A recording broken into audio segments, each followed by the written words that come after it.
Eh bien, les éditions Tristram ne sont pas du tout spécialisées dans un genre de littérature particulière. Justement, on nous a d'ailleurs parfois reproché un éclectisme, puisque c'est vrai qu'on publie aussi bien de la littérature ancienne, parfois des classiques, mais toujours dans une nouvelle traduction, une nouvelle interprétation qui apporte un regard complètement neuf sur ce texte ancien, de la littérature extrêmement contemporaine, des classiques aussi de la modernité, comme Ballard par exemple. Et donc on traverse allègrement les siècles et les genres, et également pas simplement les genres littéraires, c'est-à-dire de la science-fiction à la grande littérature voilà, classique comme je l'ai dit, mais aussi on s'intéresse à ce qui n'appartient pas exactement à la littérature. Par exemple, comme le critique de rock américain Lester Bangs, qui est peut-être l'écrivain le plus aimé du catalogue, qui a une particularité, c'est n'avoir écrit que des chroniques de rock. Mais dans ces chroniques, on trouve un style absolument incroyable, une manière de parler des choses et une vérité de l'époque qui est sans doute bien plus grande que dans beaucoup de livres de littérature classique, telle qu'on la voit. Donc, si vous voulez, précisément, on est un éditeur généraliste dont je crois la particularité est de faire des liens entre des choses extrêmement différentes, qui ont toute la particularité d'être dans une très grande intensité et sincérité d'expression de la personne. Et je pense que notre travail consiste précisément à montrer qu'en littérature, quand les choses sont excellentes, rien ne s'exclut. Tout s'attend, tout se parle, et notre travail est de mettre en relief les liens entre des choses apparemment extrêmement différentes.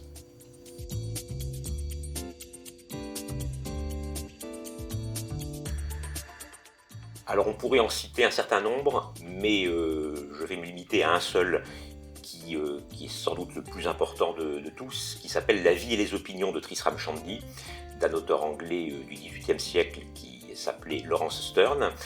C'est un livre qui est d'une importance considérable dans la culture anglo-saxonne. Pour aller vite, c'est l'équivalent pour le monde anglo-saxon de Rabelais dans l'histoire littéraire française ou de Cervantes pour la langue espagnole. Donc c'est l'un des premier livre qui a défini la modernité littéraire pour les 2 ou 3 siècles à venir. Et ce livre nous a, lorsqu'on était jeunes gens, tellement impressionnés qu'on s'est beaucoup renseigné à son sujet, pour découvrir que ce livre infiniment drôle, d'une liberté absolue, il disait c'est le livre le plus libre de la littérature. C'est un énorme roman de 1000 pages, dont on a pu lire par facétie que c'est un roman postmoderne, avant même que la modernité ait été inventée. Et ce livre, dont le héros s'appelle Tristram Shandy, définit donc à la fois cette liberté tous azimuts très très impressionnante, une drôlerie infinie et une imprévisibilité constante. Et donc on s'est mis en tête, lorsqu'on a créé la maison d'édition, on avait une vingtaine d'années, de proposer une nouvelle traduction qui enfin rende justice à ce chef-d'œuvre anglais inouï, car ça n'avait jamais été bien traduit en français, et c'est la raison pour laquelle les lecteurs français en ignoraient l'existence, ou en tout cas ne comprenaient pas pourquoi ça avait une telle importance pour les lecteurs anglo-saxons.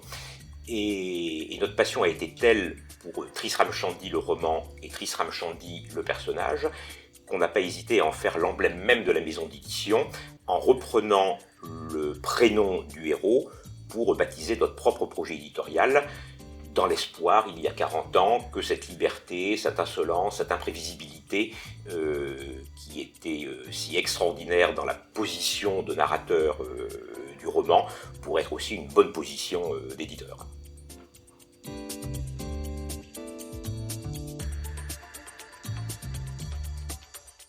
Je vais vous parler de Hollywood Babylone de Kenneth Anger, qui est un cinéaste underground américain qui a été très, très important pour David Lynch, Scorsese. Enfin, il a façonné l'imagerie des clips, par exemple. Enfin, c'était un chercheur incroyable. Et il a écrit un livre sur la face cachée de Hollywood, du Hollywood légendaire, de celui des années 30. Et il a montré la face noire de Hollywood. Donc c'est beaucoup les suicides d'artistes, les morts, les histoires extrêmement difficiles et noires entre les gens, sans parler des producteurs, de la façon dont les films se montent. Et c'est écrit, en fait, ça ressemble au Chant de Maldoror de Lautréamont. On dirait que c'est un hommage constant, c'est ce genre d'écriture romantique. Romantique, je ne sais pas si Lautréamont aimerait ça, mais c'est très très noir et c'est extrêmement poétique.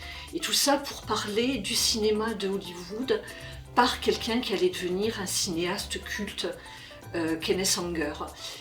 Et c'est un livre qui a été conçu et pour la première fois écrit en France, à une époque où il était en France, à la Cinémathèque. On l'a publié parce qu'on trouvait ça extraordinaire, sans savoir ce qui allait se passer.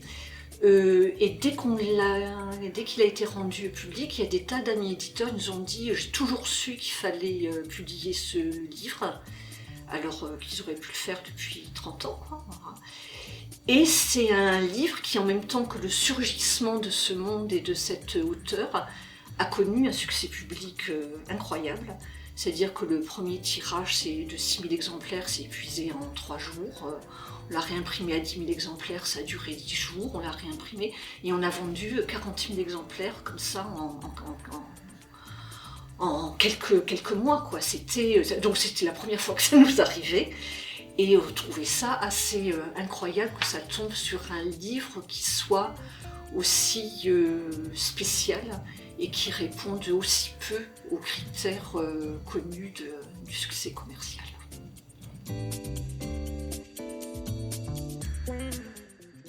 Alors il y en a très peu qu'on aurait aimé publier et que nous n'avons pas publié. Il me semble même à y réfléchir qu'il y a une seule exception, qui est un livre d'une romancière qu'on adore, qu'on a connue d'ailleurs à ses tout débuts, c'est-à-dire avant qu'elle commence à publier des livres. Il s'agit de Céline Minard, et qui, après un premier livre chez un petit éditeur qui était absolument admirable, a ensuite entrepris l'écriture d'un autre roman infiniment plus vaste, qui s'est d'abord appelé Le Dernier Homme et qui a finalement paru sous le titre Le Dernier Monde. Le mot chef-d'œuvre peut et doit être prononcé, c'est vraiment l'un des très très grands livres, l'un des très grands romans en langue française des 20 ou 30 dernières années, qui est à la fois un livre de grande littérature par son souffle, son ampleur, son imagination extraordinaire, mais également sa rigueur implacable. C'est un livre qui a peu d'équivalent dans notre histoire littéraire, donc ça semble venir un peu de nulle part. Ça vient pas de nulle part, mais ça s'abreuve à des sources qui sont peu fréquentées par les écrivains français, c'est-à-dire certaines formes de littérature de genre, certaines références ou ressources liées à une littérature qui peut être beaucoup plus ancienne. Bref, un chef-d'œuvre. Et on était assez proche de Céline Minard au moment où elle était en train de l'écrire et de le terminer. Elle n'avait pas d'éditeur, et donc on a eu pendant un certain temps cet énorme manuscrit entre les mains, qu'on a lu avec avidité, avec passion, qui évidemment a occasionné des discussions entre nous. On aurait pu en devenir les éditeurs, mais la bonne nouvelle qu'un chef-d'œuvre était en gestation s'était répandue. D'autres éditeurs infiniment plus puissants que Tristram s'y sont également intéressés, et tant mieux. Et sans qu'on en soit du tout froissé, Céline a choisi de le publier à l'époque chez De Noël. Et elle a eu raison, car De Noël a très très bien lancé et promu Le Dernier Monde à l'époque, et on peut dire que ça a d'ailleurs été le point de départ de l'œuvre désormais imposante de Céline dans la littérature française.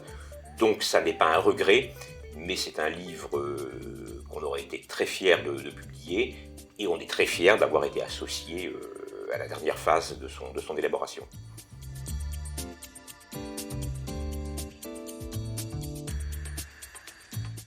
nous n'avons jamais travaillé avec qui que ce soit, puisque nous nous sommes formés, si ce n'est tout seul, en réalité en lisant les biographies, avant de devenir éditeur, d'éditeurs qui nous passionnaient, qu'on adorait, qui étaient José Corti, Éric Losfeld et Maurice Girodias, qui a été notre héros pendant très longtemps.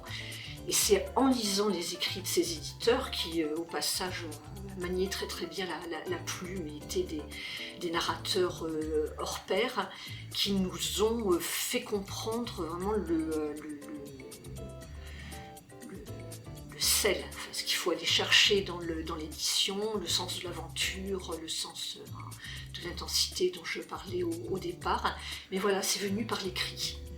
C'est venu par là, et pour nous c'est resté. Ce sont des références constantes et ce sont des leçons inoubliables.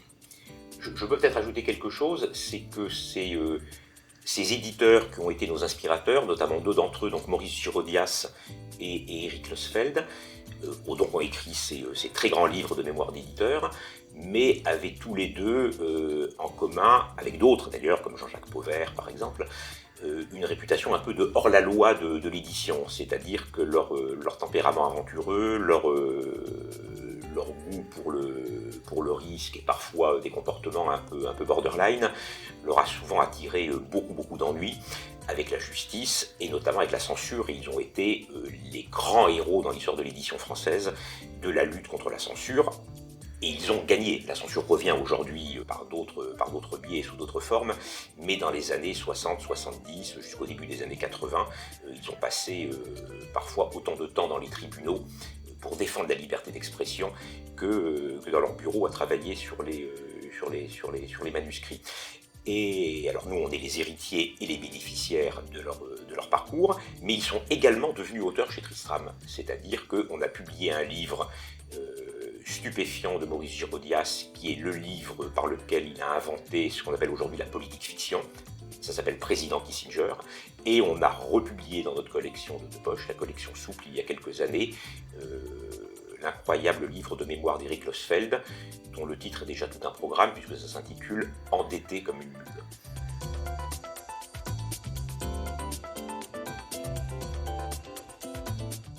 On pourrait raconter l'histoire de notre collaboration avec tous les auteurs, ou presque tous les auteurs qu'on a publiés chez Tristram depuis 40 ans, mais s'il faut être absolument franc, le travail qui a le plus compté pour nous, plus que le travail avec les auteurs, ça a été, et ça continue à être, le travail avec les traducteurs. Il y a beaucoup de traductions chez Tristram, beaucoup de traductions de grande ampleur et parfois extrêmement périlleuses par l'ampleur des textes, mais aussi dans certains cas par leur difficulté. Et le fait est que dans l'histoire de Tristram, depuis tout ce temps qui s'est écoulé, on a été amené à s'engager dans des aventures absolument rocambolesques et d'une intensité folle, avec des traducteurs qui sont pour nous les vrais fous de la littérature, bien plus déraisonnables, bien plus suicidaires dans le travail, bien plus radicaux, bien plus maximalistes que les écrivains eux-mêmes, parce qu'être traducteur, c'est une chose qui est très très particulière. Le traducteur, même si les temps ont changé, est quand même voué à une forme d'anonymat ou de disparition.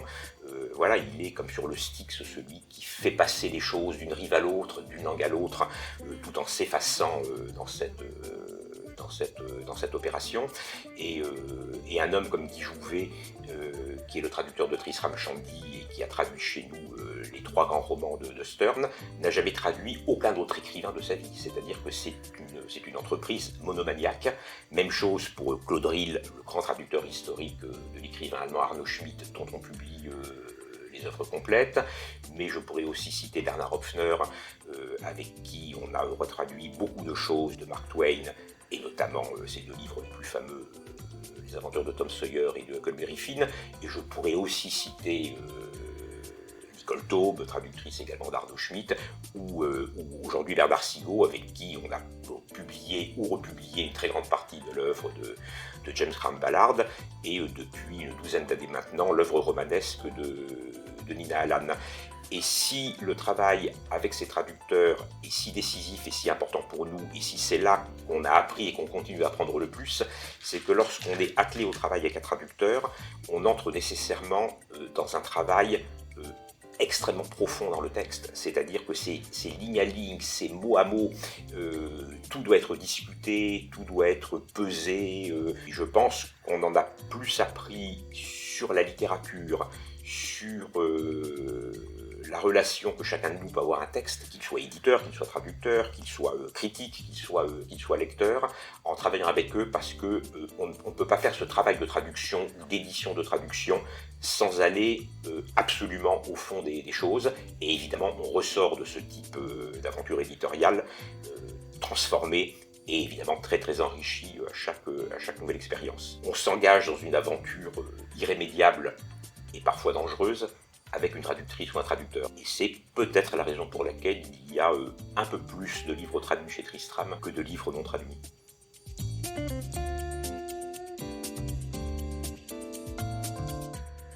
Pour l'auteur, c'est fantastique et on se réjouit. Bon, Nina Allan, elle n'arrivait pas à y croire, quoi. C'était, et après, c'est se dire que les livres se vendent de façon tout à fait incomparable.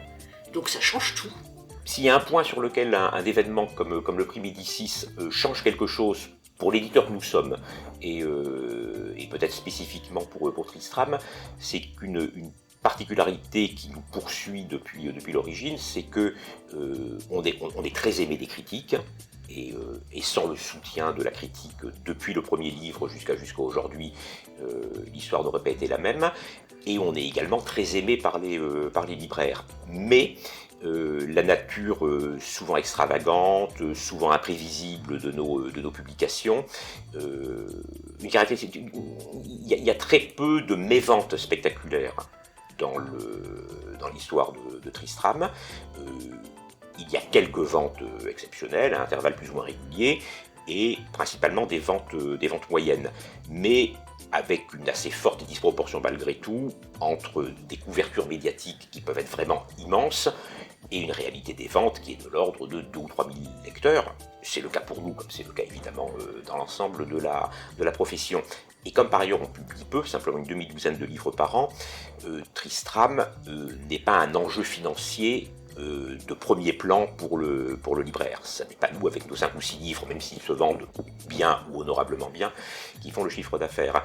Et là, en 2024, avec le succès très important et totalement inattendu d'un premier roman qui s'appelle Rousse, ou Les beaux habitants de l'univers de Denis Infante, qui s'est vendu à plus de 20 000 exemplaires en grand format, puis l'année suivante à plus de 30 000 exemplaires en poche. Évidemment, ça a marqué les esprits. Beaucoup de libraires mesuraient parfaitement la nature, peut-être même l'importance de ce qu'on publie, mais encore une fois, c'était plus sur le terrain du symbolique et de l'esthétique et des questions littéraires que sur une question financière ou commerciale. Et brusquement, pour parler de manière affreuse, on est devenu bankable. Donc ça, c'est assez nouveau.